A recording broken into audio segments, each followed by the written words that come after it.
আসসালামু আলাইকুম। আফিফা ইনকিউবেটরের পক্ষ থেকে আপনাদের প্রতি আন্তরিক শুভেচ্ছা।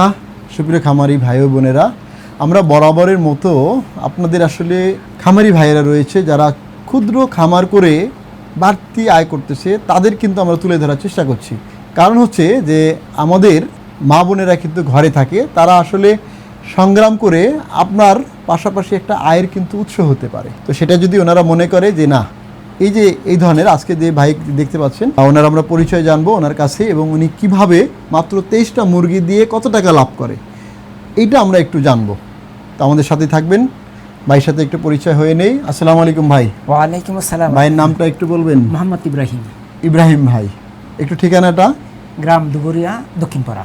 দুবুরিয়া দক্ষিণপাড়া, গাজীপুর। কালীগঞ্জে। কিন্তু গাজীপুর থেকে সহজে এখানে সোজা আসা যায়। জি, বেশি দূর তো না, বেশি দূর না। ইনশাআল্লাহ। দর্শক, ভাই যে ইনকিউবেটর এবং খামারে আপনার কিছু মুরগি দেখলাম, মুরগি কয়টা রয়েছে? আমার 23টা মুরগি আছে। এটা হলো বড় প্যারেন্টস মুরগি। জি। এখন আপনি বলেন এই 23টা মুরগি দিয়ে আপনি কিভাবে কি করছেন? 23টা মুরগি দিয়া আমার মাসে মোটামুটি খরচ বাদে আমার এই ডিম আসে, ডিম আসার পর বাচ্চা ফোটাই। অনেক সময় জিরো বাচ্চা বিক্রি করে হয়, আবার অনেক সময় 10 দিনের বাচ্চা বিক্রি করি, আবার কোনোটা 1 মাস পরে বিক্রি করি। এমনিভাবে আমার দেখা যাচ্ছে যে মুরগ পালতে খরচ, কারেন্ট বিল, এভরিথিং যাবতীয় সব কিছু বাদে আমার মান্থলি 5,000 টাকার মতন থাকে। এটা আমার দেখাশোনা করে আমার গৃহিণী। আমি একটা মসজিদে দায়িত্বে আছি, আমি তারে সময় সময় একটু সাপোর্ট দিই আর কি। বাড়িতে এসে যতটুকু পারি একটু সাপোর্ট দিই। যাবতীয় যা দেখুন আমার গৃহিণী করে এটাতে। এটা কি ভাবির ইচ্ছা করে না আপনি চাপাই দিয়েছেন? না, আমি চাপাই দেই না, ওর ইচ্ছা। তার উদ্যোগেই এইটা করা হয়েছে। আমি কিন্তু একেবারে নিরাশ্রিত ছিলাম যে এই বাচ্চা ফুটামু, বিদ্যুৎ থাকে না, কীভাবে হইব। আমি এটাতে নিরুৎসাহী ছিলাম। আমাকে বারবার বলার পরে আমি কিন্তু টাকাও দিই নাই। আমি এইটা থেকে ইনভেস্ট করার জন্য নিরুৎসাহিত ছিলাম। ও আমারে পুঁজি দিয়া তারপরে ইনভেস্ট করাইছে, এই ইনকিউবেটর আনাইছে এর পুঁজি দিয়া। এই ইনকিউবেটরটা কতদিন হয় আনার? এটা আনছি আপনার প্রথম আনছি যে 80 থেকে 100, ওইটা আনছিলাম ডিসেম্বরে। আর এটা আনছি 100 থেকে 120 ডিম, এটা জানুয়ারিতে আনছি 2026। ইনকিউবেটরটা বাচ্চার হেচিং রেট কেমন পাচ্ছেন? মোটামুটি ভালোই পাচ্ছি। যদি বিদ্যুৎ থাকে তাহলে 85 প্লাস। 85 প্লাস? জি। বিদ্যুৎ যদি থাকে? বিদ্যুৎ যদি থাকে, মানে বিদ্যুতের সমস্যা হয় বেশি? বিদ্যুতের সমস্যা বেশি। তারপরেও তো আমার মনে হয় যে ককশিটের তেমন একটা হয় না। না, ককশিটে তেমন একটা সমস্যা হয় না, কারণ অনেক সময় দেখা যাচ্ছে যে এই 12 ঘন্টার মধ্যে বিদ্যুৎ থাকে না। তারপরও আল্লাহর মতো আমরা 80 প্লাস বাচ্চা পেতেছি। যদি বিদ্যুৎ কন্টিনিউ থাকে তাহলে কত পান হেচিং? 90 পাবো ইনশাআল্লাহ। 90? জি, আলহামদুলিল্লাহ। এখন এই যে আপনি ডিমগুলো ফোটাচ্ছেন, এই ডিমগুলো ফোটায় বলতেছেন যে এগুলো সব কি আপনারই না অন্য কোথা থেকে না নিয়ে না, আসেন? সবটি আমার। এসব আপনার? জি। এই 23টা মুরগি থেকেই? 23টা মুরগি থেকে। কতদিন পর পর এগুলো বসাচ্ছেন? এটা আমি বসাইতেছি, একটা বেস উঠে না আমার দুইটা।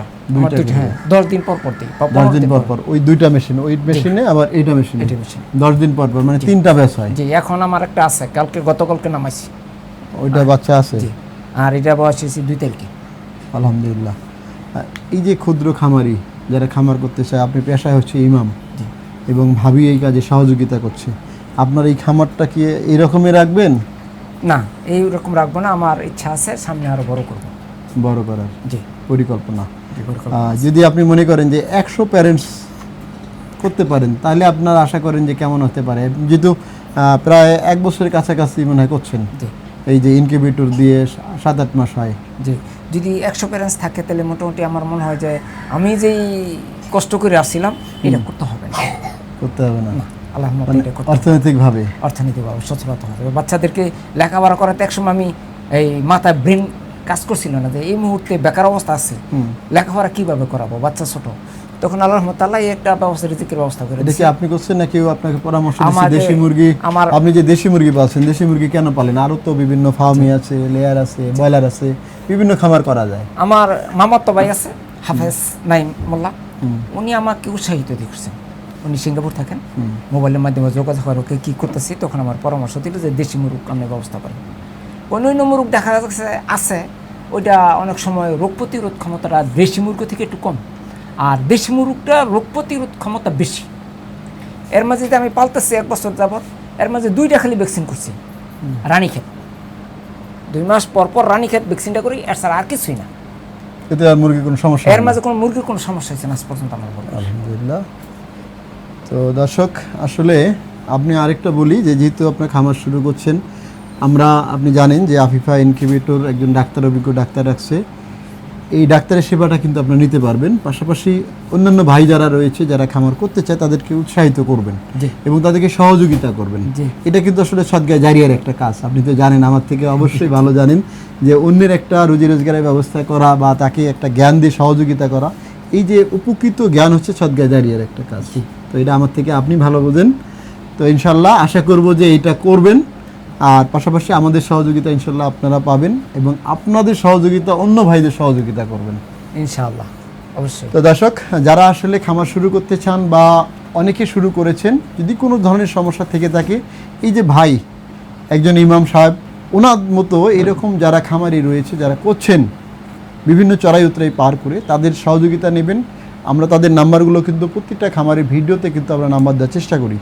তো ইনশাল্লাহ তাদের সহযোগিতা এবং আমাদের সহযোগিতা, আমরা চাচ্ছি যে বাংলাদেশ একটা সুন্দর সমৃদ্ধিশালী একটা বাংলাদেশ হোক এবং আমরা আমাদের পরিশ্রমের মাধ্যমে আমাদের যে অর্থনৈতিক দৈন্যতা রয়েছে সেটার জন্য আমরা কাটিয়ে উঠে আমরা স্বাবলম্বী হতে পারি। তো সুন্দর থাকবেন, ভালো থাকবেন, আল্লাহ হাফেজ।